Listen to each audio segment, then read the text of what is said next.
Hey, welcome to The Notebook. I am Marc-Antoine Godin with Arpin Basu on Friday, December 8th. And Arpin, the Canadiens are leaving, as we're recording this, they're flying to Buffalo to face the Sabres tomorrow, and they'll be back for for back-to-back. They're going to be back in Montreal on Sunday night to face the Nashville Predators. They just had... how should I say, a hockey clinic by the LA Kings, but it's just for a team that wants to develop and wants to grow. They sure faced a team that was mature and has shown them what it looks like to be a lot more closer to a finished product. Yeah, so let's lay the groundwork for this episode. On Monday during our mailbag episode, we had a lot of questions that were kind of big picture future questions. So we decided this being Future Friday, that we would kind of tackle them in a whole episode, because they're not quick answers to some of these questions. And so yeah, when you look at the Kings are something that the Canadiens could aspire to, and there's a lot of facets to how the Kings became who they are this season. And listen, they're not a slam dunk to win the Stanley Cup anymore, but they've reached a stage where they can be considered a legitimate contender for the Stanley Cup. And you look at how they're built. You know, Drew Doughty and Kopitar have been the mainstays. They needed them to continue to excel, well into their 30s, which they've done. They needed Adrian Kempe to become a pretty high-end goal scorer for them, which wasn't obvious 2 or 3 years ago. It wasn't clear that Kempe was going to become this. Needed Quinton Byfield to become what he's become. Had to be patient with that. Wasn't obvious 2 or 3 years ago that this was going to be the end result, but this is why he was drafted number 2 overall in 2020. Now he's showing it.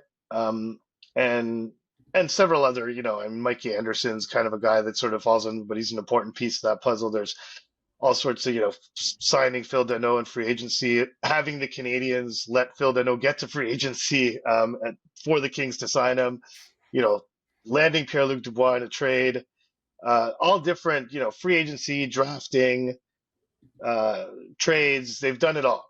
And all of it has to come together into a nice little package, which it seems has happened for them. And so good for them. So that's one way of doing it. The Canadiens' opponent tomorrow, Buffalo, has done another way.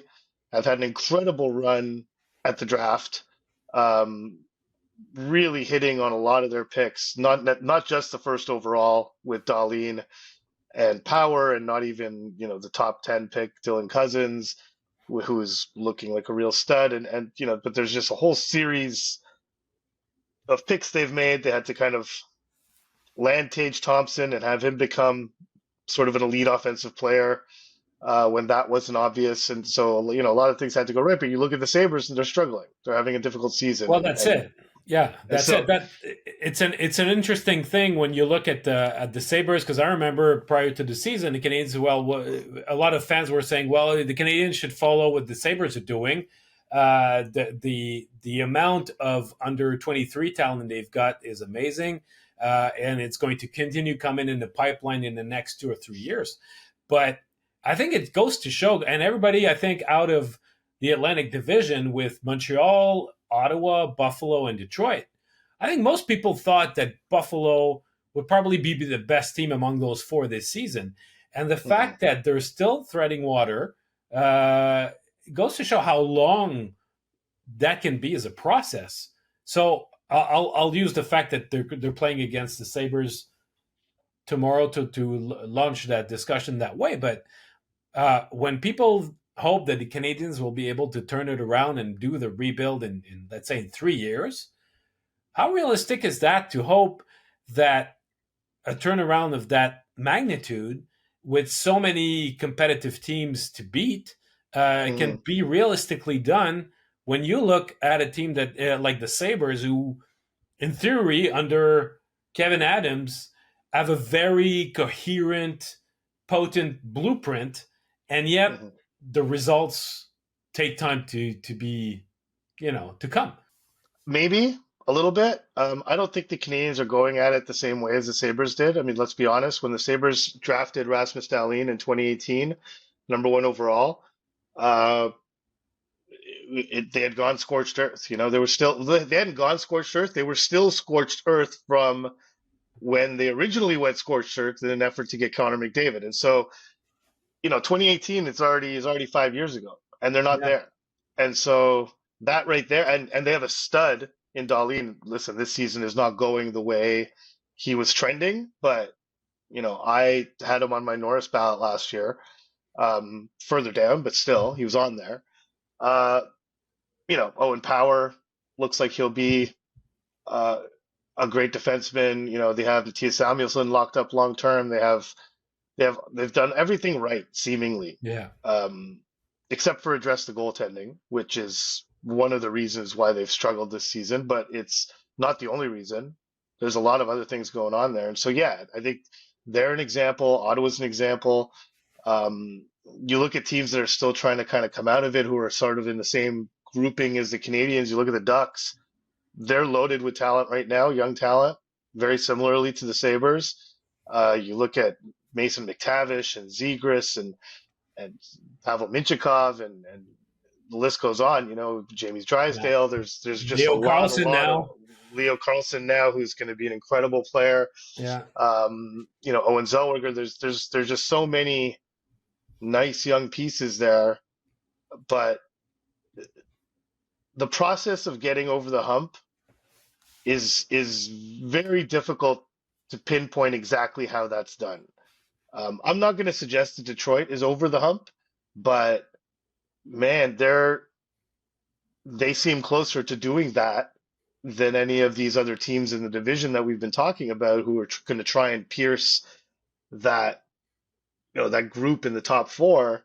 Hmm. Um, it's hard to say. And listen, before the season, I mean, a lot of people were like, "What is this Iser plan? What is he doing?" He's spending all this money on JT Compher and David Perron and Andrew Kopp and like these odd veteran depth style pieces. Adding But Petrie. adding Petrie, yeah, like it's just some very active in free agency, seemingly before he needed to be, but Hmm. just goes to show that there's no formula to this. It's not a set formula. And the Canadians, it's the comparison game, which we're going to do regardless, but the comparison game is not, um, it's not necessarily wise when it comes to building, when it comes to team building, which is, Kent Hughes on Saturday comes out and seems very uncomfortable saying the word rebuild, even though that's exactly what he's describing and that's what they're doing. But it's just a word. What every team in the NHL is trying to do is build a team. And the Canadians didn't go scorched earth. Brendan Gallagher's still here. Josh Anderson's still here. They signed Jake Allen for 2 years. I mean, it's not as if they just completely gutted themselves of all veterans, but they definitely have let some people go. They've definitely traded some people away. Um, but they're going about it in their own way. So today we want to look at how the Canadians are going about it and maybe try to find some similar situations around the league, but it's really it's hard to say because I would have been willing to bet a decent amount of money prior to the season that Detroit was going to struggle somewhat, despite adding DeBrincat. But the emergence of the talent in Ottawa and Buffalo, these superstars on the cusp, Tim Stutzla, Brady Tkachuk, Batherson, Norris, like all these guys that Ottawa has, and all these guys that Buffalo has that we just mentioned, they just seem to be entering that window where they are highly impactful players in the prime of their career, beginning the prime of their careers, and it's just not working out that way. I forgot Jake Sanderson in Ottawa. I mean, and so the Canadians maybe don't look quite ready to make that jump now, but I think it's a highly variable thing. So we're going to try and do this exercise, but Yeah. that's my So disclaimer.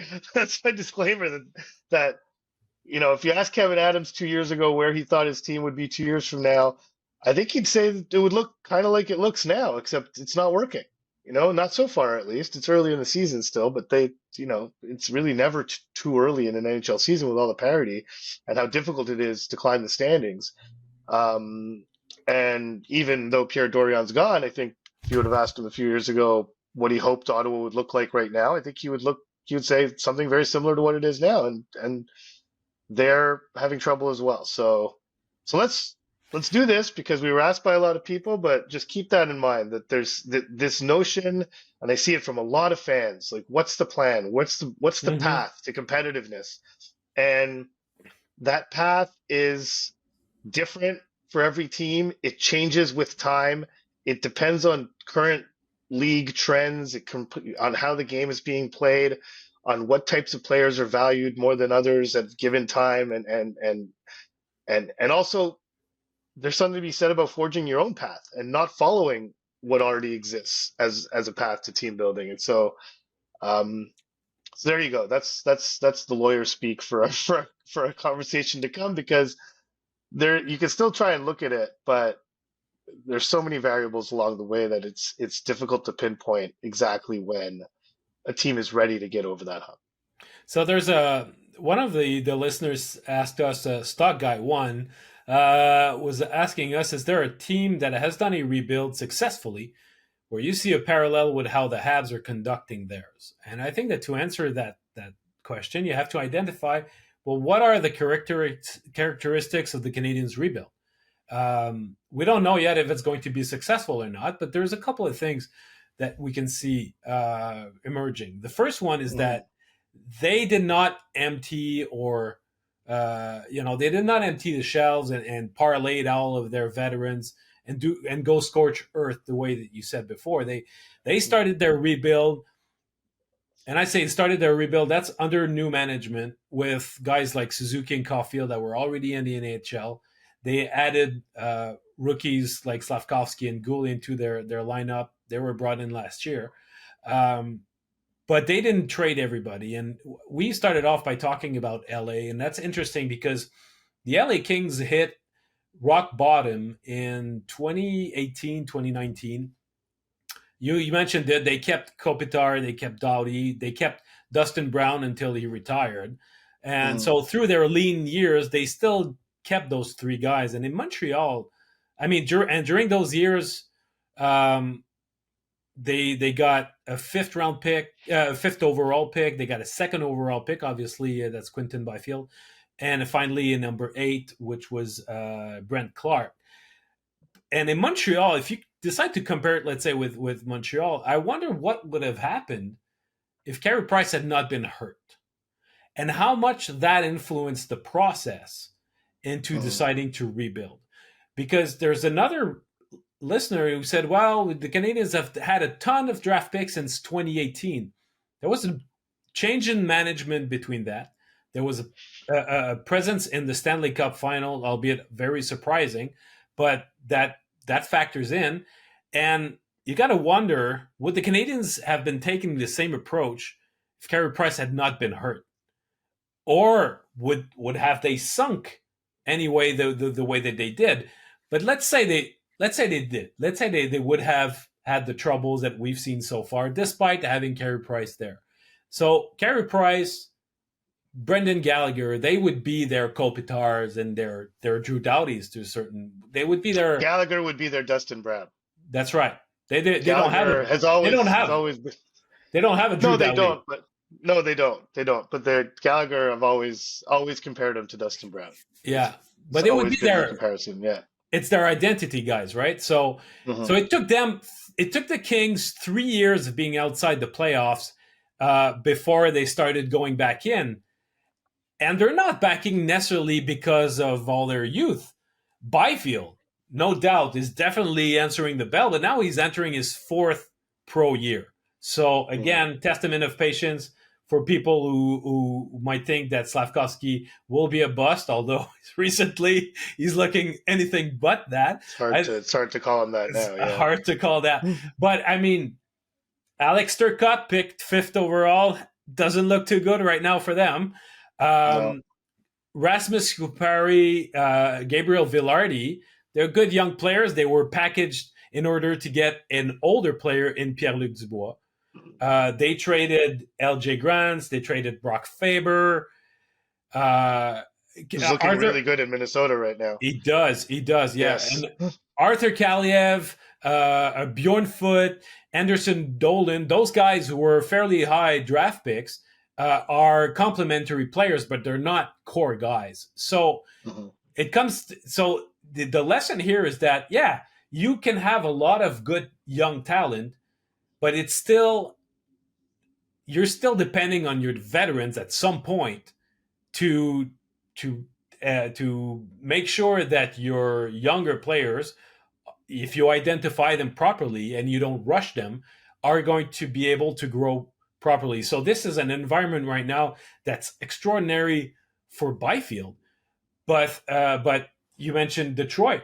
Probably that's what Steve Eiserman thought to himself. So instead of rushing, bringing Simon Edvinsson, Mhm. and making sure that Jonathan Berggren has a regular job and whatnot, he got all those guys that seemingly were veterans that would just enable them just to get a few more points. But at the Mhm. same time, they're buying time and they're making sure that their young players are not going to be rushed. Heck, it looks almost as though he wants to recreate the Grand Rapids days of when he was a player and everybody would spend 3 years in the American League before they would graduate. So maybe Yeah. that there's a lesson there for Montreal to say, okay, we've got all those young players, but if we want to go over the hump, our young players will not be enough and we'll have to get some outside help, which means either signing free agents or getting or packaging some of those youngsters that we might have and go get some proven talent against some of the either the amount of draft picks that the team has or the overabundance of defensemen that they got. So to me, whether it's a more finished product like LA or a team that's up and coming like Detroit, when I see those two teams, I think adding veterans at some point is part of the rebuild if you want to give it the proper the proper rhythm. I don't know if you agree with that.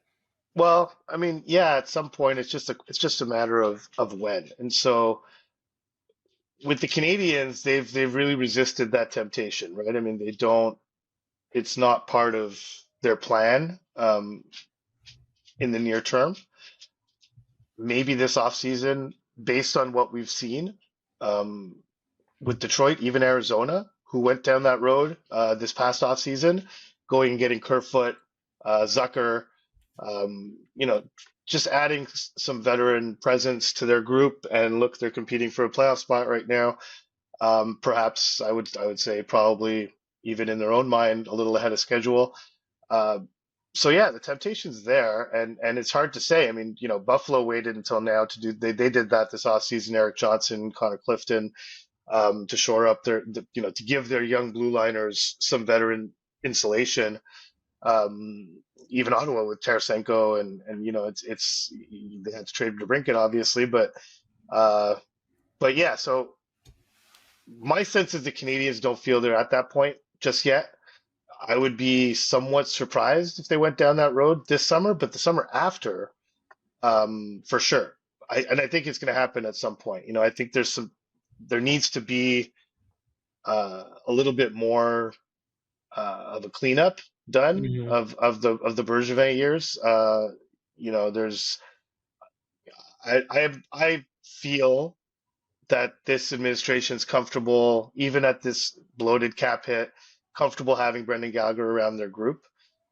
His contract's going to be extremely difficult to trade, and it's not something where the Canadians would want to eat money to trade him because they're not desperate to lose him. But Josh Anderson, I think in an ideal world, he would be moved at some point. He's not really helping matters right now, but he's a contract that they'd like to get off the books. I think David Savard at some point will probably be moved before his contract expires, perhaps maybe even this year. I mean, frankly, Yeah. you look at the market shaping up for defensemen, and you listen to the type of defenseman the Toronto Maple Leafs are looking for, a right shot D with snot, as I think Brad Treliving termed it. That pretty much describes David Savard, and they're not the only team, and so the market continues to shape up the way it is, where defensemen are placed at a premium, getting 2 playoffs out of David Savard, who is, probably at his most valuable in a playoff scenario, Yeah. will be tempting for the Canadiens. Obviously Sean Monahan, Tanner Pearson, other candidates to be moved this season. But, you know, overall, I think not this coming summer, but the next summer would be the year where the Canadiens would look to start bringing in more veterans, because I think there'll still be some guys leaving, and you look at the Sabres and their situation on defense risks being very similar to what the Canadiens might have on defense at some point. Mike Matheson, I think, is going to be here throughout the life of this contract, but the Canadiens build, let's not call it a rebuild, but a build, is clearly based on their blue line. They're building from the blue line out. Yeah, And so, that's another characteristics of that rebuild. Definitely, it's the blue line is their yeah, strong so element. I mean, you look at everything they have blue line wise. Mm. Gooley's already in the league. Uh, Barron's obviously showing some good things this year. Was singled out by Kent Hughes as a guy who's showing extreme progress. Um, Harris is here. Strubles look good so far at a pretty young age. Jack Guy's in Laval right now, but he's part of the mix. But then you look at the players who aren't here. Lane Hudson, extremely dynamic, and it's hard not to watch Quinn Hughes in Vancouver and think, okay, well, can Lane Hudson be some version of that? Hmm. Maybe not as dominant as Quinn Hughes, but something like that. That would be a game changer for this organization. Obviously, they used the number 5 pick on David Reinbacher, um, who's been, I guess, okay in Switzerland this year under some difficult circumstances in Cloton, but still, he's a key piece. But the beauty of the Canadiens banking on their blue line is just how much room for error they have. If Adam Engstrom's in the mix, Logan they Mailloux. just Logan Mailloux. Uh, they have so many possibilities to fill out their six, and if you take for granted 3 years from now that, or 2 years from now, I guess, let's say Matheson is still here, which I think he will be. Yeah. Um, and all the defensemen I just listed would be candidates to be on that blue line, and there's way more than 6 of them. So so if one of them doesn't hit, really not the end of the world, because they got others that could do the job. So it's it's an interesting way to go about it, because most of the time when teams do a rebuild or a build, whatever you want to call it, they go up front. They go Yeah. through their forwards. And looking down the road, you can already kind of see what their core group at forward will be. It's already there. It's already in front of us. For sure. And Yeah. defense is a lot more. There's a lot more variability on defense, because they have the luxury of waiting and seeing which of this pack of players emerges. Aside from Gooley and Reinbacher, I think, and maybe Hudson, uh, the rest of the guys, they can just kind of wait it out and see who winds up being. But from top to bottom, the Canadiens look like they're going to have a really strong group on the blue line for many years, and we'll see how that goes, because we were trying to find teams that have built their teams that way, and there aren't that many. No, no, no, no. I mean, I found one, and that's the Anaheim Ducks, and we have to go back a few years already, because Mhm. uh, I'm not talking about the current Anaheim Ducks, but the version built by Bill Murray, by Bob Murray. Sorry, uh, Bill Murray as the NHL I'd GM. love Would to have see been Bill Murray. awesome, Yeah, I'd love to see Bill awesome. Murray build an NHL team. That would be great. Yeah, but I mean, you look, for example, in a span of what, 5 years? Yeah, let's go 5 years. In 2008, they had Jake Gardiner, 17 overall. In 2010, Cam Fowler, 12 overall. He was supposed to go higher than that. That was a surprise Yeah, that he he was sl- he still slid available. he slid that year. Yeah. Definitely, yeah. 2012, Hampus Lindholm, number 6, and 2013, Shea Theodore, 26. They were, and that's not to mention that they had other guys eventually that joined in, Josh Manson and Brendan Mhm. Montour. They were so loaded in the back end that they could not find a spot for Shea Theodore. And Yeah. that's, he ended up in Vegas, but he was the odd man out in Anaheim. Wrong decision in hindsight, there's no doubt about it. And it quickly became clear that it was the case. But that was the situation over there.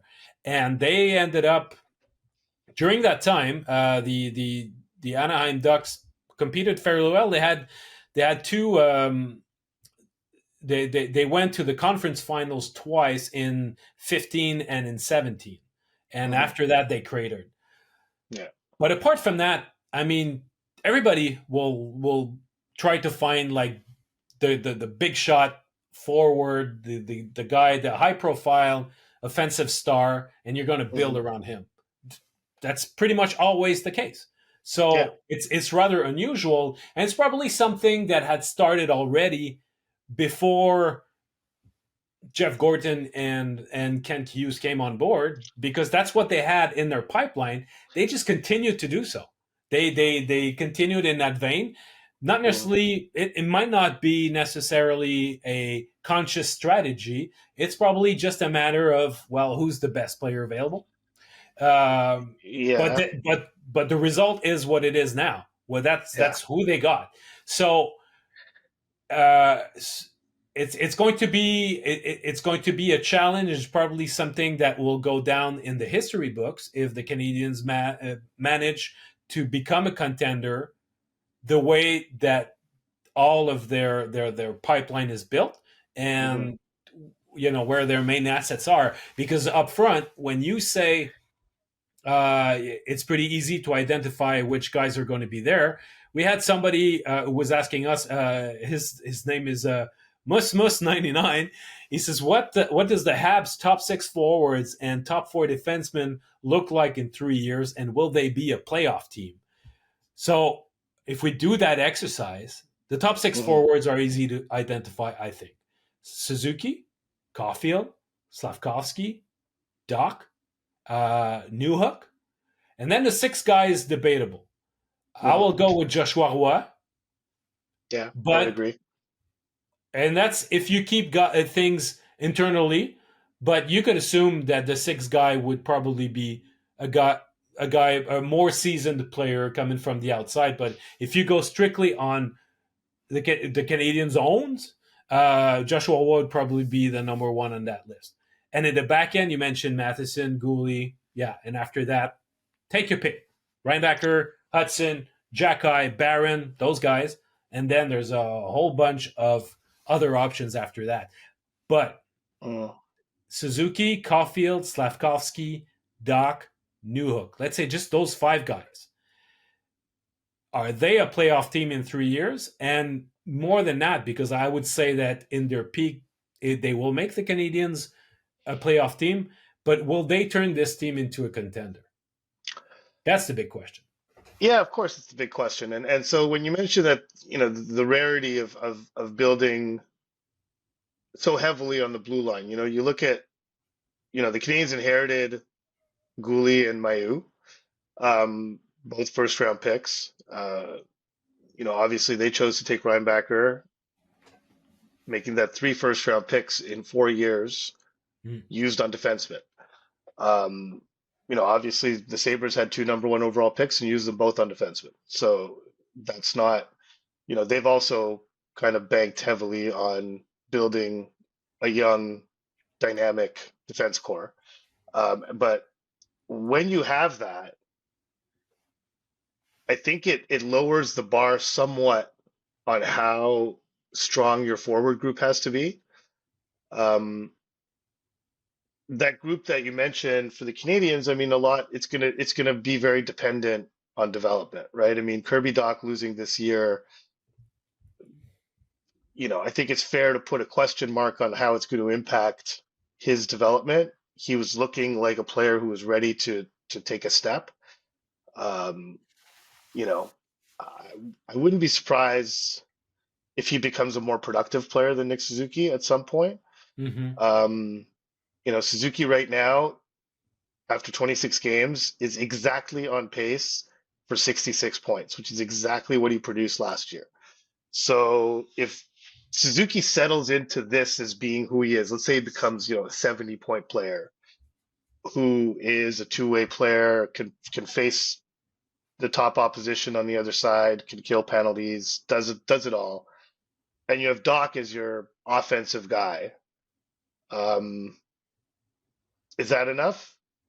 Is Doc going to become, Well, it you all know, depends on Doc because Suzuki, was increasingly, Suzuki is Suzuki.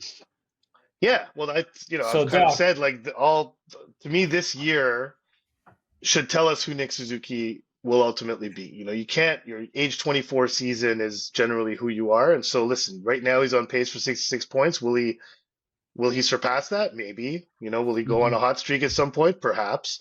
But to me, he's looking right now like this. This is who he is, and that's not a bad thing. That's not a knock on him. He's a very good hockey player, and and is should be a component of a winning hockey team at some point. He just can't be your most your best offensive weapon in the middle of the ice. And so I think it's fair to say that Cole Caulfield. Marty had a really good answer on him today. He's sitting on 7 goals at this point in the season. It would not surprise me in the least that he goes on a run where he scores like 6 in 10 games and sort of rights that ship.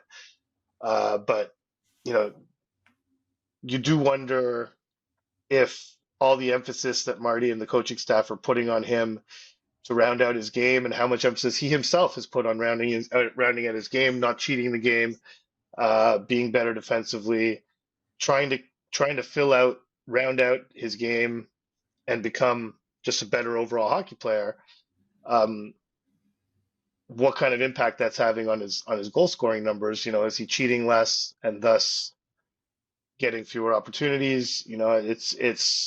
But I think it's pretty safe to say that Cole Caulfield's going to be a pretty, I don't know if he's going to win. I don't think he's going to win Rocket Richard trophies, but he should be a pretty consistent goal scorer moving forward, and should be able to fill that role on this team. So Yeah.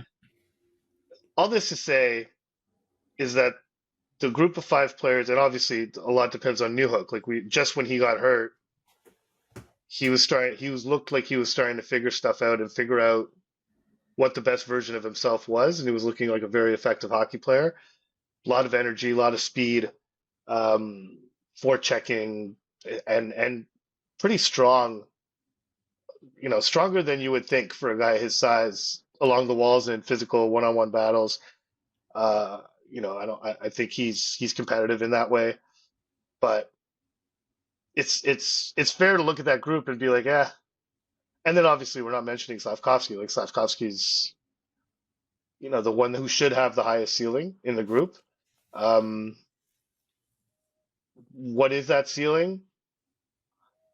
I think we're starting to see it, but we haven't seen the production yet. But it'll come like within three For sure. years from now. I could see Slavkovsky being a 35 to 40 goal scorer who is really a pain in the ass to play against, and who's probably being more physical in terms of sort of punishing hits and being more of a force on the forecheck. Right now, we're seeing him be more physical, but in puck protection, in wall battles and things like that. And as he gains more confidence offensively, we're going to see him sort of unveil a bit more of his toolbox. He's still admitting that he's not fully comfortable trying everything he has in his skill set in the offensive zone, because he's trying to be responsible to some extent and stay within the concepts that the Canadiens want to apply in that Mhm. zone. Um, at some point, you'll see him start to take the odd risk here and there, and just be better at calculating the risk reward um, sort of equation on a given play. So all that to say that there's a lot. It's not certain with that forward group, but I think the point being that there's enough potential there that combined with the potential on the back end could compensate. You know, I mean, it's if their defense is strong enough where the Canadians really don't spend much time in their zone, are really difficult to generate offense against, and with the mobility that you could potentially see. I mean, just between, I mean, let's forget Matheson for now, but just among the young guys, like between Gooley and Reinbacher, in terms of mobile defensemen with a defensive conscience and whose strengths are really on the defensive side of the puck, those are two guys who can kind of eliminate plays in the neutral zone before he even gets to your zone. And Gooley's still figuring that out. It's going to take Reinbacher some time to figure that out when he gets to the NHL. But if you have a defense core that can prevent defensive zone shifts from even happening, but once they do happen, kill them quickly and get the puck going in the right direction, I think your forward group automatically becomes a little bit better. And so I think that's what the Canadiens are banking on. Yeah, because they're going to spend less time in their own end, and so it's going to be able to generate more offense on the other side. There's Yeah. for sure. Yeah. There's two things there. First, I want to go back to Suzuki because we say, well, 24-year-old is a key season, and it's true that we seem to see the same Suzuki, very high quality player, but not necessarily indicating that he's on a trajectory of becoming like a superstar or anything. But it just reminded me of a totally different player, and yet someone who once was in a similar situation. Dylan Larkin.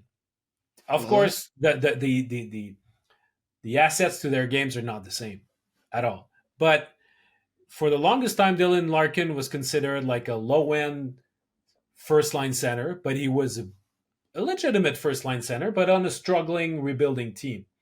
And he had 1 year early on in his career where he was really really good. I think he had over 70 points in the season. Fourth year in the league at 22 years old, he had 73 points, 76 games.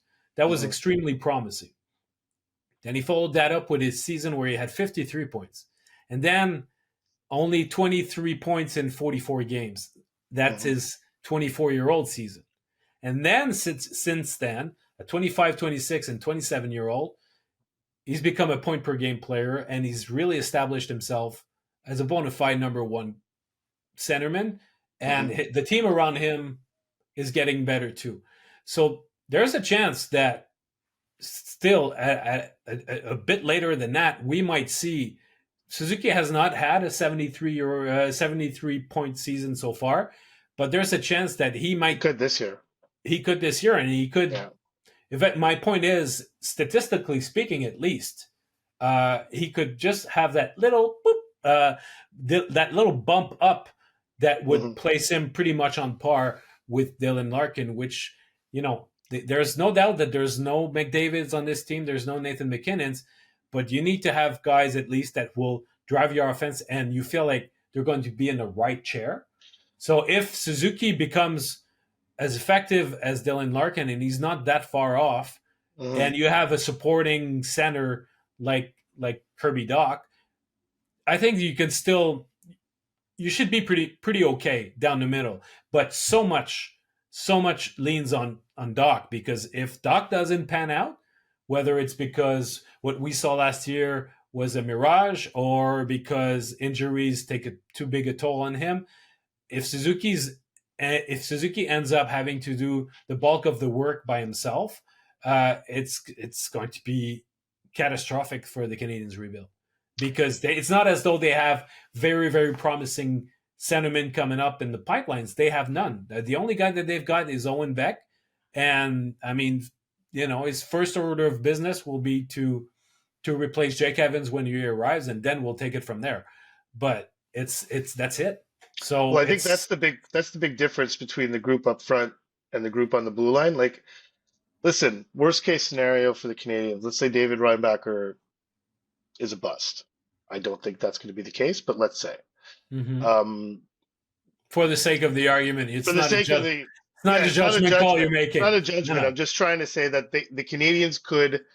They have so much depth at that position. Listen, it would be a severe blow to everything we talked about in terms of the Canadians basing their team build on the blue line. It would be a big blow if that were to happen. I don't. I'm pretty certain it won't, but it's. But they could withstand it. They could work Mhm. around it. They have. There's other things. I think you know the biggest unknown for the Canadians on the blue line, or the biggest wild card, is Adam Engstrom. To me, I mean, he could be something really special, and he's playing in Rogla right now, where Moritz Seider played, and where that they've done an excellent job developing defensemen in the past. Um, Looks really good. Looks like he could be a player. And so, as you mentioned, the Canadians don't have that up front. Like when you're basing, when everything rides on one guy who's never done it at the NHL level. We've never seen Kirby Doc be a sort of we've seen flashes of dominance from him last season, but it's a lot to put on a guy's shoulders who has never performed at that level over 82 games in the NHL before. Yeah. So, and as you mentioned, if it doesn't work out, the Canadians will have to scramble a bit, because they don't have that in the system right now. Can they add that through the draft this year? Yes, but that player won't be ready probably in time to hit this specific 3-year window.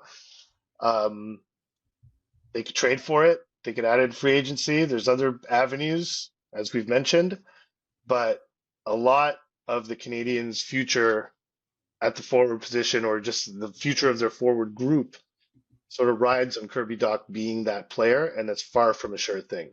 I think he will be, if he can stay healthy.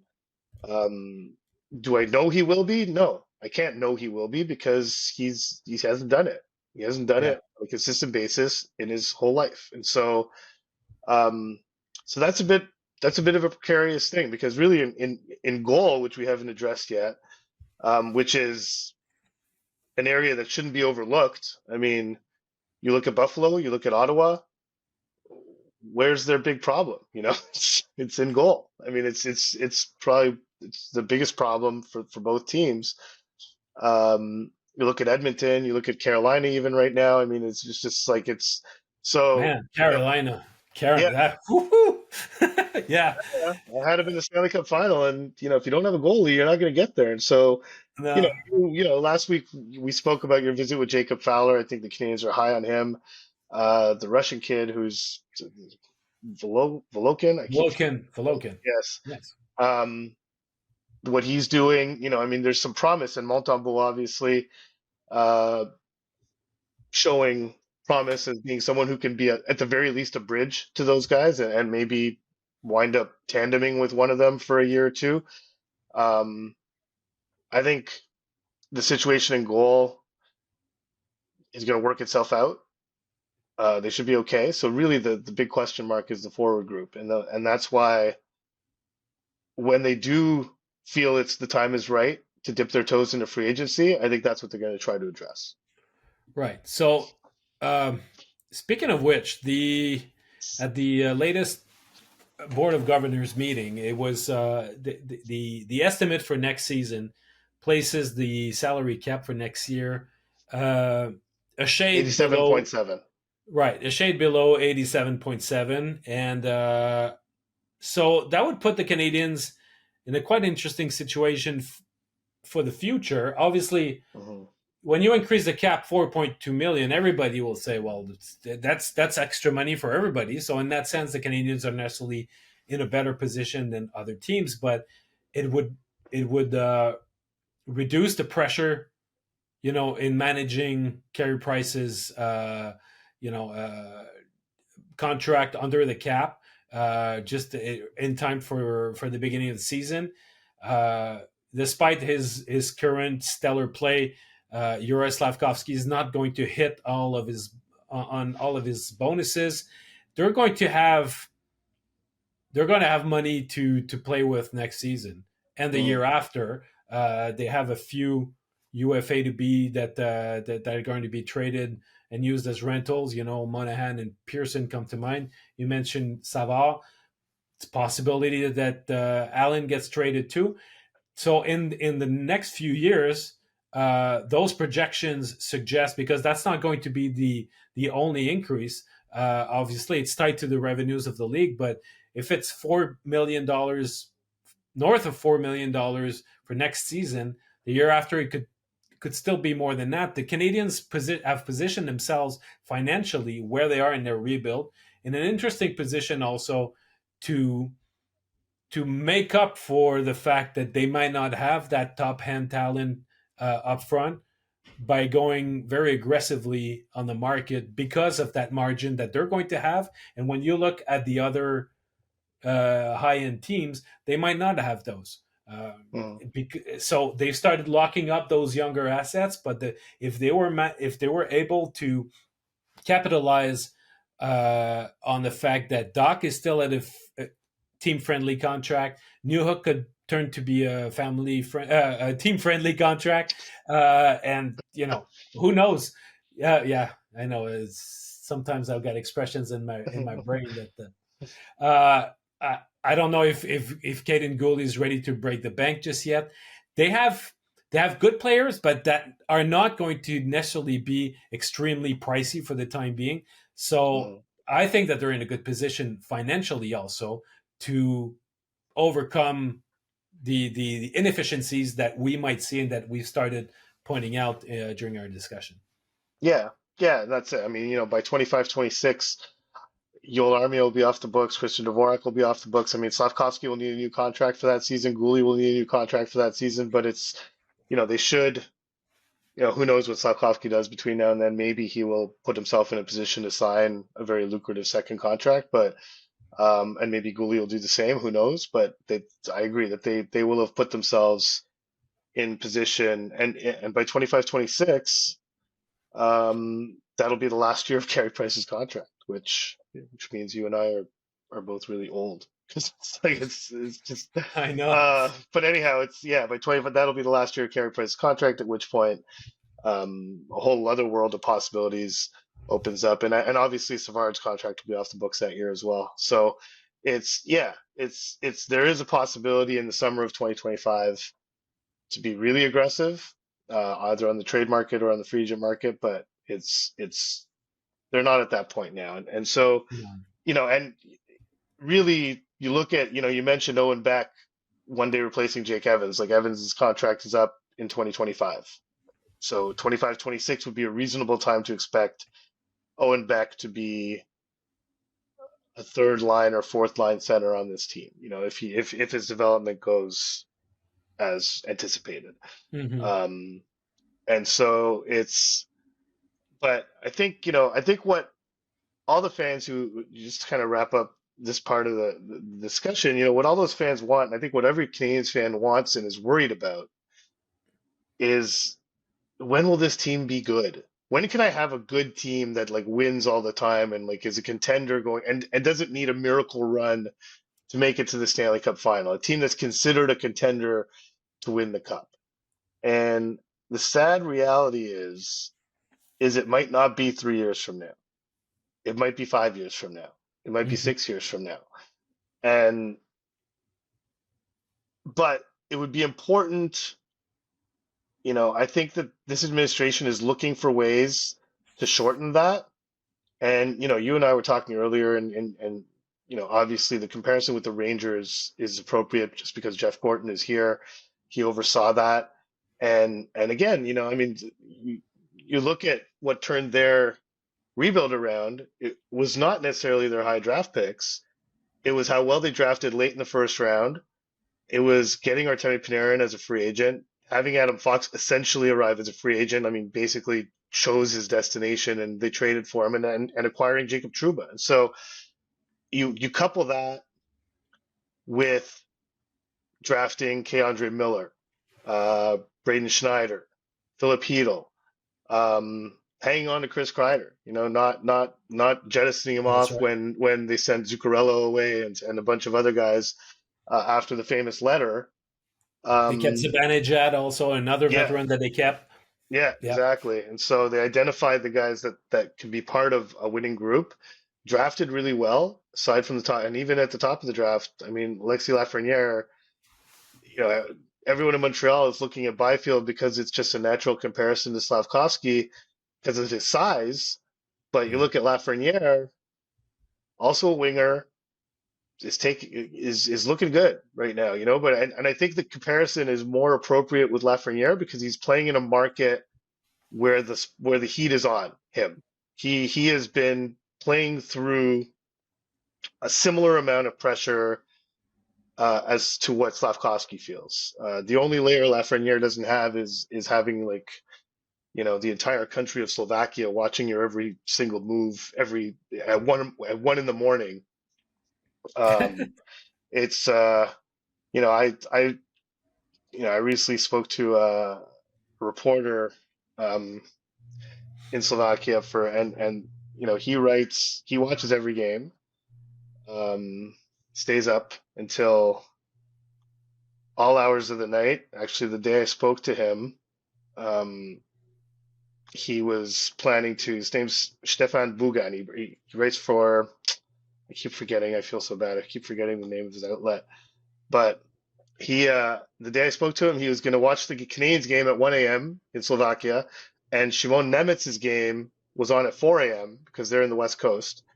The Devils were, and so he had to watch both those games, and he was like, there's value in me watching those games and just writing how they did and what happened in the game because most people don't watch it, so they can wake up in the morning and they can wake up and read my thing, and I stayed up all night for them. And so it's really, but to get back to my point, like Lafreniere has figured something out so far this year. I think the Rangers organization and Rangers fans are starting to be like, okay, this is looking more like the player that we thought we were drafting number 1 overall, and we're seeing that with Slav right now. Yeah. And so it's an encouraging sign. That Slavkovsky's. There's a few things that Slavkovsky's really starting to figure out. Not producing like you would expect a number 1 overall pick to produce, but he's he's he's reaching stages that suggest that uh, he could be a piece of that forward group we were talking about earlier. That's not variable. That's a more of a known quantity that you can say 2-3 years from now. And I'm not fully confident saying it yet, but I'm getting there. Where you say 2-3 years from now, Yuri Slavkovsky is going to be a high end, if not superstar, but like a high end forward in the NHL. Hmm. And so Um, that would help the, for sure. the, no doubt. Well, he's drafted first overall in his draft year. You have to hit on a player like that. Yeah. It's got. Otherwise, take say he might not. He doesn't have to be as good as a number 1 pick from another year, but he's got to be one of the best players of his own crop, and he's got to Hmm. be an impact player on your team. That's what Yeah. I'm expecting, and I'm confident that it's going to happen. Just maybe a last question, because there's one angle that we have not covered, and it's the draft picks, which the Canadiens have had in large numbers for a few years now. And there's this And this still have in upcoming they still years. exactly, yeah. So Yeah.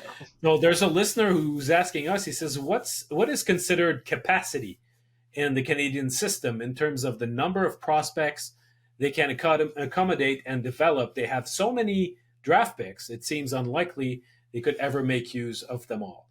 Uh, so the Canadians I've calculated that since 2018, they've averaged 9.6 players selected per draft, which is a lot. You have Mhm. that 1 year, that have 2 years, but that's over, that's over the past five drafts. It's not six.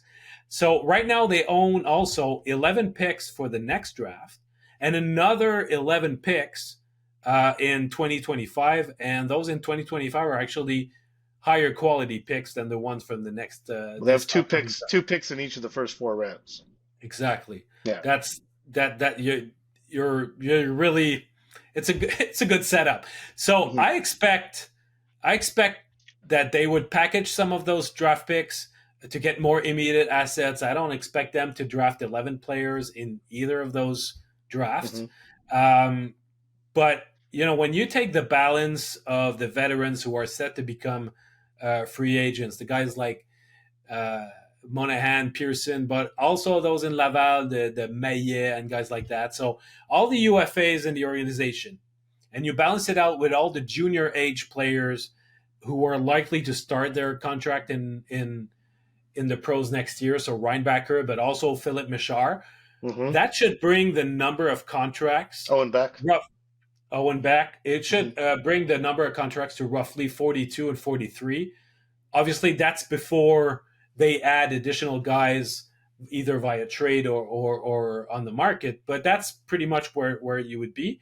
So, but there'll be additional guys signed, but there's also, don't forget that there among those prospects that there many have fallen in the cracks, right, since they were drafted, and there's only for next summer there's only Cédric Guindon, I think, and Alex Tuck, who will be guys that the organization will say, oh, well, do we sign them or not? Hmm. So I don't think that they're in any danger of being too close, let's say, to the 50 contract limits. But overall, I think that there should not be any concern with the capacity of the Canadiens system to integrate all of their younger players. Because some fall out of the map very quickly. There's some guys that can start in the CHL. Some are being given American League deals, like Harvey Pinard or Simoneau, guys like that, prior Hmm. to their entry level. So Davidson right now in Laval. that's a good point. Yeah. That's another one. So I don't think that the fact that they're having too many prospects, they're having too many draft picks, what they're going to do with all of that, the attrition almost it comes naturally. It's like when you have too many guys in Laval at the beginning of the season. Just wait a few weeks, and with all the injuries in Montreal, in Laval, everywhere, it trickles down naturally, and Well, that problem solves itself yes, easily. yes, but there's a bigger issue, and I think this is kind of a good segue into our sort of Future Friday portion because we were going to talk about Laval.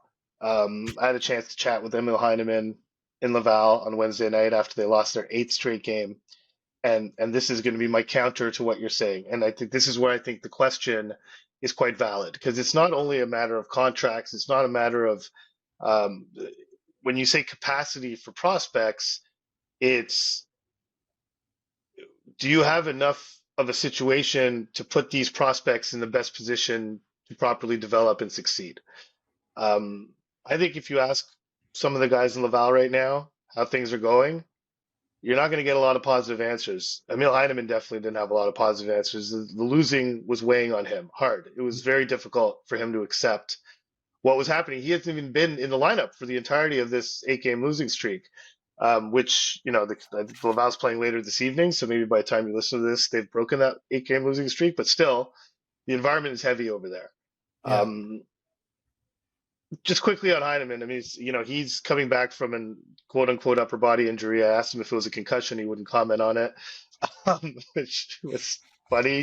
He looked me dead in the eye and said, "I'm not going to comment on that." I was like, "Okay, gotcha." Fine. So yeah, but he's sort of his timing's not quite there, and you saw it in the game against Belleville on Wednesday where he sort of whiffed on a couple of one-timer opportunities, but he's still generating shots. Had a goal and assist in his first few games after coming back.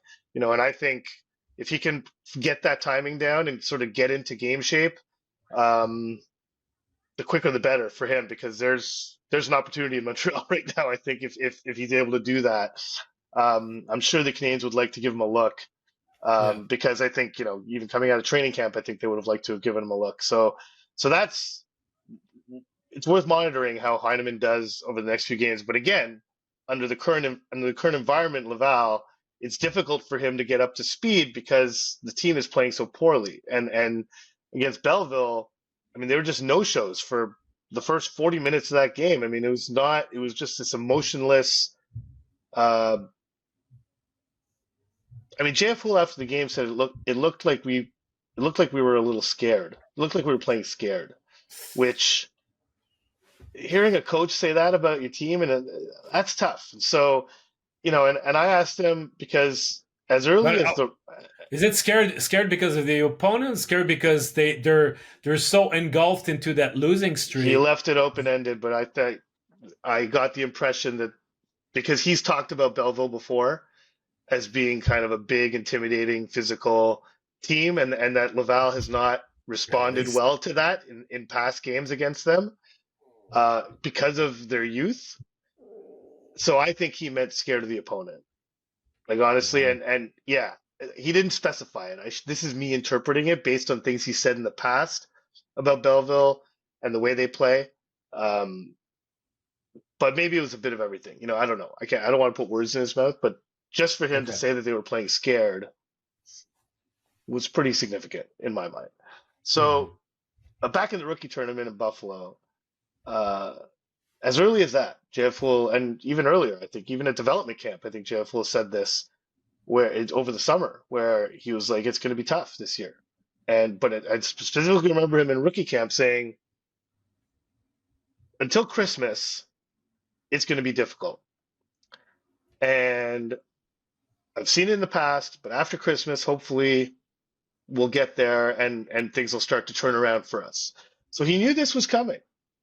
And presumably the players knew this was coming, because he said that publicly. I would have to imagine he told it to them too to get ready for this. So then after that game against Belleville, after their eighth straight loss, a game in which they showed no fight, no compete, no cohesion, no pushback, no nothing. I brought this up with him. I said, "Listen, you said before the season, even before your training camp even started, that it was going to be difficult until Christmas, and we're not at Christmas yet. It's coming, but we're not there yet. So are you not? Is this not part of the process? Is this not? Was this not foreseeable?" And so he said, "Yeah, it was. It is part of the process. It was foreseeable, but I said it would be hard until Christmas, and it is. It's hard. It's Yeah. like we're in it right now, and it's difficult. So just because I knew, and he didn't say this specifically, but what he meant is like just because I knew it was going to be hard doesn't make it easy. It's hard.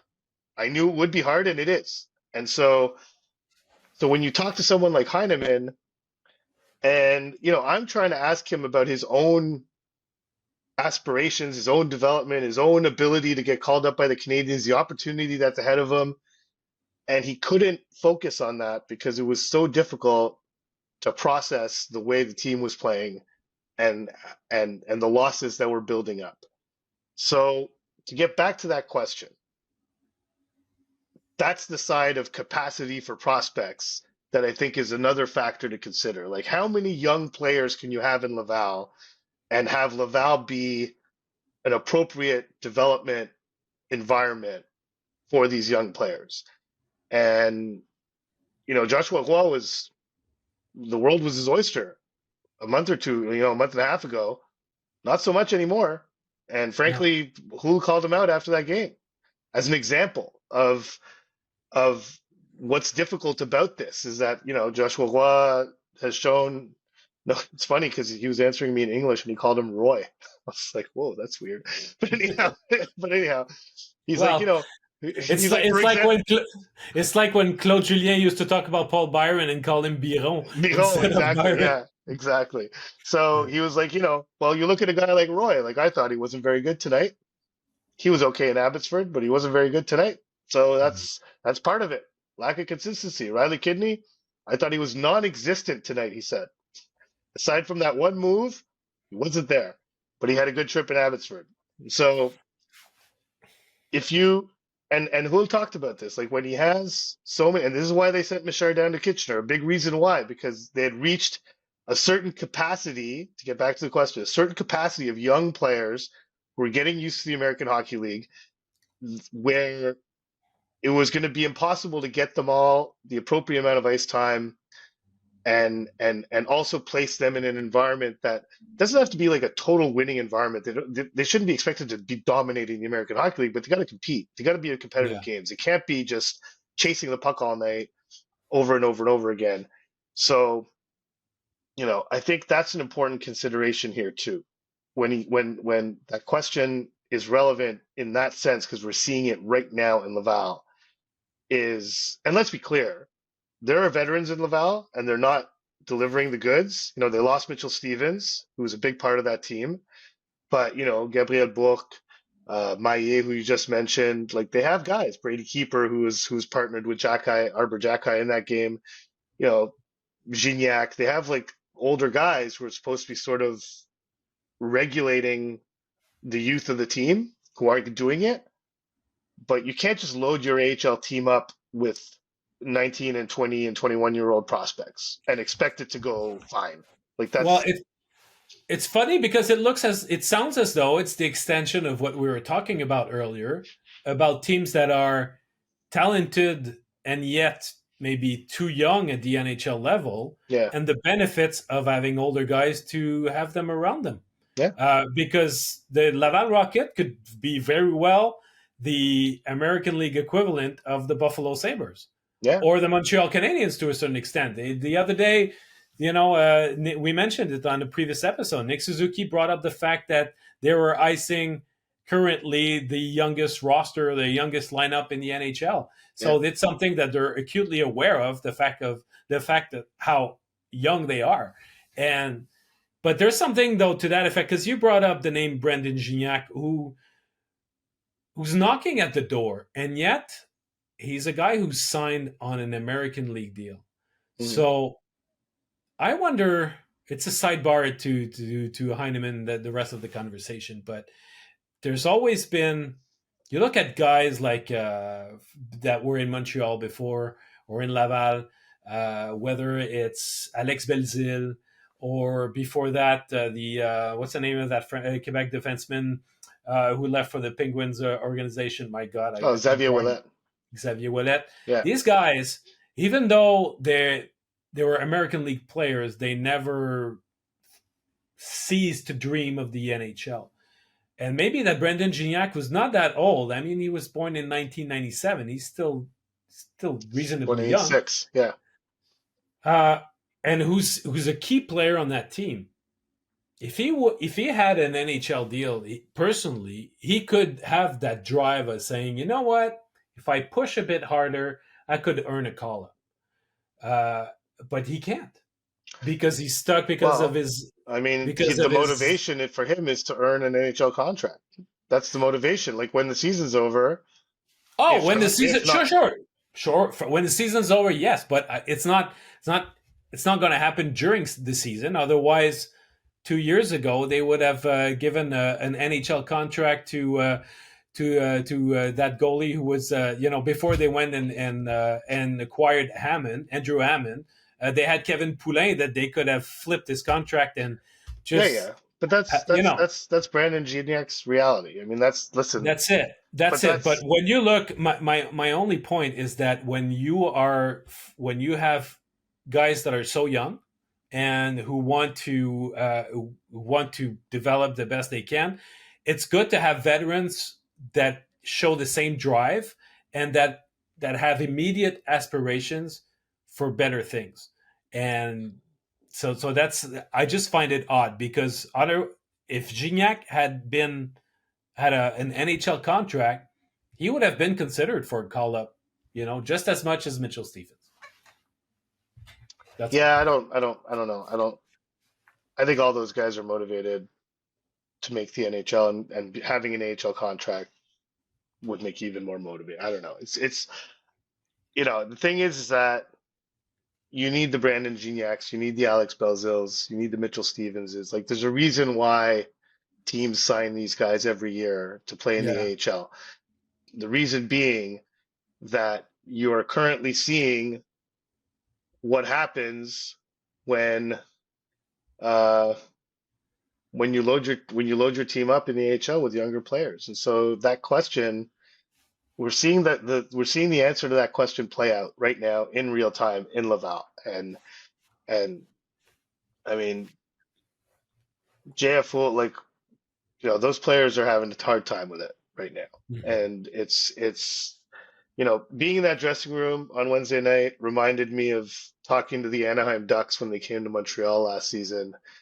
And just the Yeah. utter depression in that room, and Mason McTavish saying how it's not fun to play hockey right now, and Trevor Yeah. Zegras with his cap pulled down and just sounding dead inside They were is dejected, they were completely and thrown. but they came out of it and now they're not out of it, but they seem to think that they're coming out the other side. At least they're starting to come out the other side. I spoke Yeah. to Mason McTavish when the Canadiens were in Anaheim, and he was like, yeah, like I was like, what? Looking back on it now, that time, because he remembered that conversation that we had. He like, was like, I talked to you when you guys were in Montreal. I was like, yeah, I remember. And I was like, with the benefit of hindsight now, with being able to look back on that, did you get anything out of that experience? He's like, yeah, I know that I never want to do that ever again. Like Wow. that's the benefit. He's like, I never want to go through something like that ever again. So now we know what it looks like, so that when we see elements of that creeping into our game, we can nip it in the bud sooner because Hmm. we never want to go through that ever again. Now listen, maybe there is value to that. Maybe there is something that a young player can take from that and propel them forward, but that is one hell of a negative experience. And for someone like Mason McTavish, who's a hockey junkie, to say hockey wasn't fun anymore, and it's becoming it's fun again now.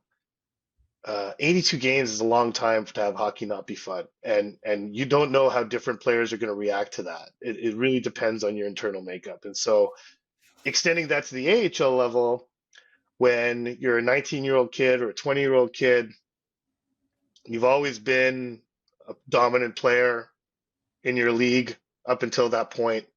Suddenly you're getting pushed around. You can't stay on your ski. The physicality of the league is jarring. I mean, Boko Imama on Wednesday night was just running roughshod all over the ice. Like honestly, like the guy Yeah. was, Jackai was there, but he was the sheriff, right? yeah. Jack guy Yeah. wanted no part of that or was told not to take any part of that. And Yeah. I don't think there would have been any benefit in really fighting the guy other than to say stop running my guys, and but you could see impact like it, guys like Wah, like Kidney, like Nishak to some extent. I mean, it's intimidating and it can be a tough.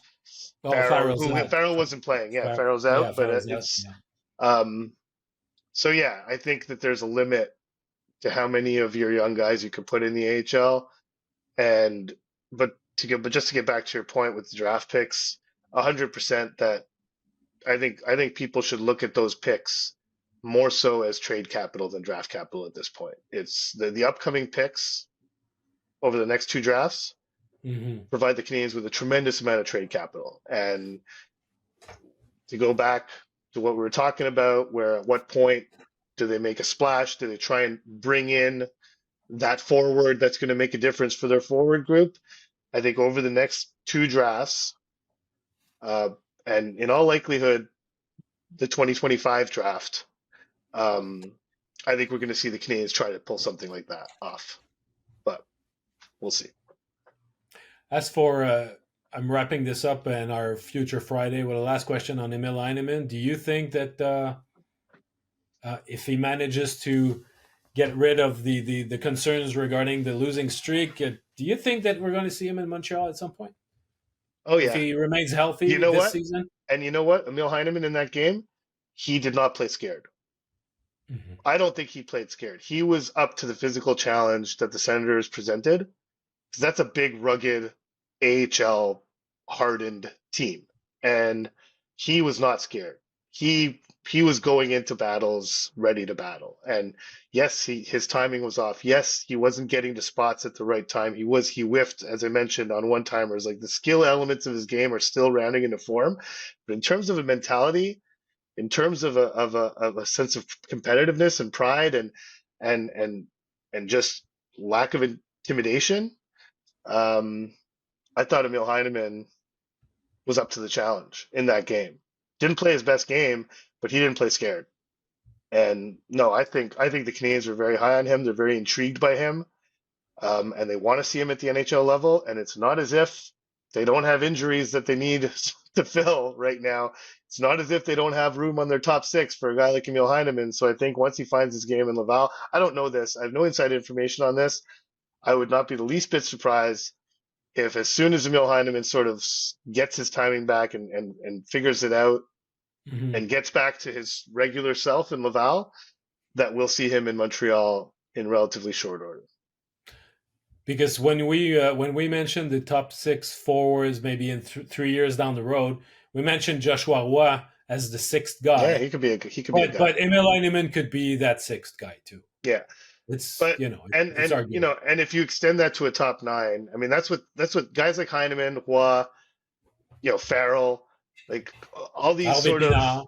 of Harvey Pinard, Kidney to some extent. I mean, these are all guys that I think if you extend it to a top nine, it provides the Canadiens with a good depth of talent up front. But again, that top end stuff is where the question marks lie. And the Canadiens either have to hope Doc turns into someone like that, or, as we just mentioned, all the draft capital they've accumulated, the cap space that's coming, they can convert those two things into bringing that element of that forward group in from the outside.